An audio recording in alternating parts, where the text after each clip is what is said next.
I'm in one of the cheapest travel destinations in the world, Argentina. You can get a 3-course meal in a high-level Argentine restaurant for less than $10. A 4-star hotel can cost just $40 a night. A pint of beer costs around $1, and for just 80 cents, you can grab a perfectly good cup of coffee. If you need a taxi, a 20-minute ride is around $4, and a haircut costs just around $8. Bottom line, it is extremely cheap here for foreign tourists.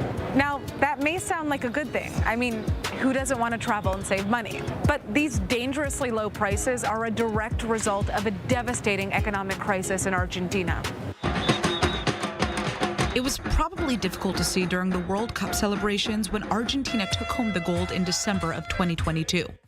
But Argentinians are suffering some of the world's highest inflation, with rates that have reached just over 100%. Nearly 40% of Argentines live in poverty today. Homelessness is rampant. Crime is sky high as locals take dangerous measures to feed their families.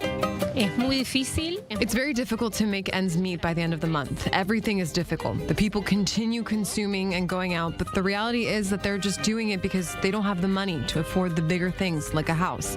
They can't buy a car. They can't buy the things that they truly need. People know that if you spend 5 pesos today, they probably won't be worth the same amount tomorrow, so you might as well just spend. Before it wasn't necessary, but today both husband and wife need to work to be able to make ends meet, because with just one person working, you won't make it. It's generational, and it will take many years for the situation to change. In the biggest countries, there were wars so that the economic situation would change. And I don't want us to have to go to war, but this has been going on for too many years. To make matters worse, even though Argentina is South America's second largest economy, it has almost no access to international capital. And it owes over $40 billion to the International Monetary Fund. So how did Argentina get here? Argentina has always suffered waves of economic instability, but the most recent crisis began in 2018 when a currency crisis led to the peso losing half of its value against the dollar. The IMF responded by loaning a record $57 billion to the government. But the deal failed to stabilize the economy. Then, the election of a new president in 2019, Alberto Fernandez, sparked a massive sell-off in government bonds that his government later defaulted on. Without access to credit following the default, Fernandez printed money during the pandemic to finance cash handouts and salary programs.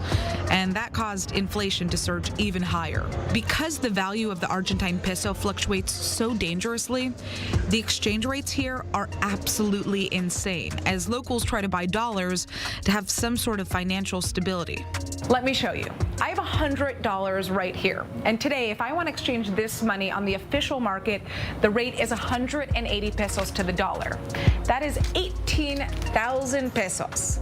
But if I exchange these dollars on the black market here, which is what most people do, I'll get an exchange rate of 370 pesos to the dollar. Take a look at all this. This is 37,000 pesos. That is almost double the amount of money.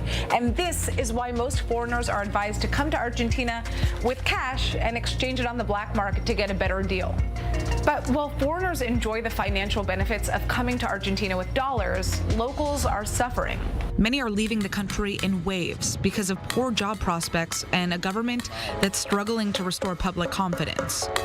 In 2021, Spain received over 33,000 Argentine-born citizens.